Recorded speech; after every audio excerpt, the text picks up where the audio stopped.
Howdy folks, and welcome back once again to World of Tanks with the mighty Jingles. I wasn't actually anticipating doing another World of Tanks video today, so apologies to anybody who might have been expecting a World of Warships video. But when I saw this battle, I knew I had to make a video. This is a Tier 5 battle on the North American server on the Mountain Pass map. And in the Mark III Churchill down there, yes I know it has a red star on the turret, it's the Lend-Lease version of the Churchill, premium Tier 5 Russian heavy tank, and driving it is Cans. Although this video isn't really about him, I mean he doesn't play badly, he actually plays reasonably well. Not that the same can be said for the driver of the M5 Stuart up ahead, who's already managed to flip himself, but the team are scrambling to help him out. In fact, it looked like 4 tanks were scrambling to help him out, but whatever. And of course the Stuart repays his teammates' kindness by almost immediately flipping himself over again a second later. But there is some quite frankly bizarre behaviour going on in this battle, and that's really what the focus of the video is about. Beginning of course with the, let's be generous and call it careless driving of the M5 Stuart player within seconds of the battle's start. Now there are other examples of some utterly pants-on-head thinking during the course of this battle, but for now I just want to draw your attention to. I want you to focus your attention on the Excelsior back there. Yeah, you see him? He's climbed onto the... Yes, I know, he's a top tier heavy. And yes, he has climbed onto the position that's normally occupied by artillery or tank destroyers. So that is a guy who hasn't played a single battle in tier 1, 2 or 3 vehicles. He basically bought himself an Excelsior, played a couple of hundred battles in it, lost most of them, unsurprising I know, then bought a load of gold, converted all of the experience on the Excelsior into free experience so he could skip past tier 1, 2 and 3, get himself a T28 at tier 4, lost almost all of the battles that he played in that, lost almost all of the battles that he played in that. Yes, there's a pattern emerging here. Jumped back into the Excelsior, lost another 100 games or so, until he'd accumulated enough experience to spend even more gold, converting that into free experience, which allowed him to skip tier 5 completely, bought himself a KV-1S, lost a couple of 100 games in that. Basically, cutting a long story short, this pattern continued all the way up to tier 9. From tier 6 to tier 9, eventually, after losing enough games by only doing 246 average damage per battle in tier 6 to tier 9 Soviet heavy tanks, he eventually made it to tier 9, where to this day he continues losing 60% of the games that he plays. Basically, if that guy's on your team, a guy who usually drives tanks that have guns that do 390 average damage per hit, and yet he can't even manage to get that in every game that he plays, if he's on your team, there's an excellent chance that you're going to lose. So hold that thought while we witness some more bizarre behaviour, this time from the Su-85B here, who's managed to get around behind Cans, but reasoning that, well, it's a thinly armoured tank destroyer that's got no business pushing an assault. So Cans just leaves him to the rest of his teammates. But he's not dead. So I'm going to take charge of the camera here while we observe. Oh, he's got you now, Cans. Except, no. What on earth is this guy doing? Well, he's dead now, so it doesn't really matter. Meanwhile, Cans here is demonstrating just exactly how tough this Mark III Churchill is and why it's such a popular tier 5 heavy tank. It's extremely difficult to penetrate from the front when it's top tier.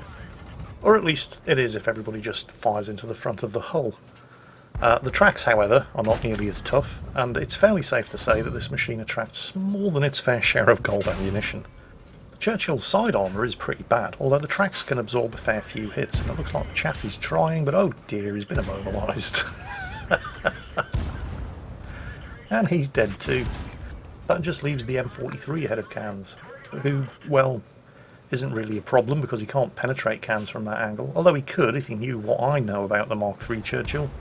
Although Cans himself does know something that the M43 doesn't know, and that's that there are a pair of friendly tanks sneaking around behind him, although one has just been taken out by the Su-76M, lurking in the bushes over there. The Su-76M, however, either doesn't understand how to shoot through cover without being seen, or doesn't care that he's shooting through cover while giving his position away, or just can't really be bothered because his team are losing, and he just wants to get as much damage done as possible before his inevitable demise, which I'm sure Cans is quite happy with. Now, if you do find yourself in this kind of situation, facing a Churchill 3 that you just can't penetrate from the front, just raise your sights a little, aim for the gun mantlet in the front of the turret, because, well, the Churchill 3 doesn't actually have a gun mantlet, and anybody can penetrate that. If they can hit it, it's not a particularly large target. But then again, in a lot of cases, the turret front of the Churchill 3 can be penetrated by most of the guns shooting at it as well, because it's not a particularly tough turret, although facing tier 5 and 4 opponents, it's not surprising that most of them wouldn't know that.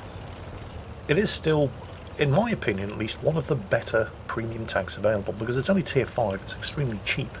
And because it's only tier 5, most of the opponents that you're going to face are probably not going to understand where its armour weak spots are. And in fact, I have my experience record in the Mark III Churchill from many, many years ago, when I actually managed to score more than 2,300 base experience in this machine.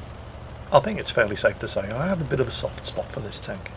Now, with the enemy cap circle in sight and their own base being capped, despite the fact that a moment ago he was accompanied by at least 3 other tanks, they all appear to have come down with a serious case of no cap kill all, and are rushing off to kill the last 2 enemy tanks instead, one of whom, we can see it down there, is a Mark III Churchill, who has 2 kills to his name, and as we should know by now, if driven well, is an extremely difficult vehicle to kill. That, of course, means that the other surviving enemy tank, the KV-1, must be the one in the cap circle. The cap circle 100 metres away from the Excelsior, who climbed to the top of the hill at the start of the match and hasn't moved from there since. A KV-1 who hasn't been spotted this entire game, improbable though that may be, and hasn't actually fired a single shot this entire game. A Chinook is rushing back to try to stop him. Unfortunately, the KV-1 kills him. That's the only shot the KV-1 fires this game, doing 55 damage. Now, I know at this point you're all thinking, well, he's obviously AFK, Jingles. That's the only explanation as to why he loses 60% of the games that he plays and does such a pitiful amount of average damage. And most of the time, you'd probably be sadly right, but not today, because he's not AFK, and he responds to all of his team members who've been yelling at him for the last minute to reset the KV-1 with the simple question, why? At this point, words simply fail me. A KV-1, whose only contribution to this battle was to fire his gun once and do 55 damage, who himself has used free experience to skip both tiers 3 and 4 entirely, has just been handed not only an Invader medal, but also a Kolobanov's medal, by an Excelsior whose only contribution to this game was to drive 100 metres from the cap circle and then not actually go AFK for the entire rest of the match. You have to ask yourself the question, what is it that motivates people to do this? I mean, why would you have an account, hit the battle button, and then not play World of Tanks? I mean, if you don't want to actually play the game, uninstall it. Unfortunately, the sad fact is that what he's doing, it makes a certain amount of sense. No, really, it does. Hear me out. You see, he didn't take any damage, he didn't fire any ammunition, so he's got 0 repair and resupply costs. And he's in a tier 5 premium. So not actually taking part in that battle, despite the fact that he only earned 75 experience, he probably actually made a reasonable amount of credits on the deal. But it only sort of makes a certain amount of sense. I mean, he probably thinks that he got exactly what he wanted out of that battle. He made a credit profit, but for just a little bit more than the 0 effort that he put into it. If he just hit the KV-1 once, even if the KV-1 had then killed him in return, which given his statistics is probably likely, he would have gotten the Defender medal. Which probably would have doubled his earnings. In fact, it would almost certainly have quadrupled his earnings, because not only would he have earned a Defender medal, but his team would have won. With the barest minimal amount of effort, he could have been the hero, but he deliberately chose to be the 0. And the sad fact of the matter is that while he is definitely the kind of player that we all hate, He's the kind of player that Wargaming love because, unlike the overwhelming majority of us, he spends money on the game. Not a lot of money, but 100% more than most people do. And unfortunately, he hasn't technically done anything wrong. He wasn't damaging, blocking, or obstructing his teammates. He wasn't being toxic in chat. And he wasn't actually AFK. So don't expect players like this to get banned anytime soon.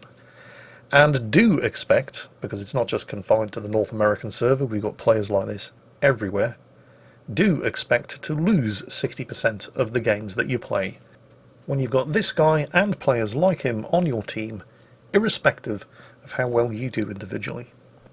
I suppose I should be generous and congratulate Boogie21 there in the KV1 on the enemy team for earning a Kolobanov's medal after only 61 battles played.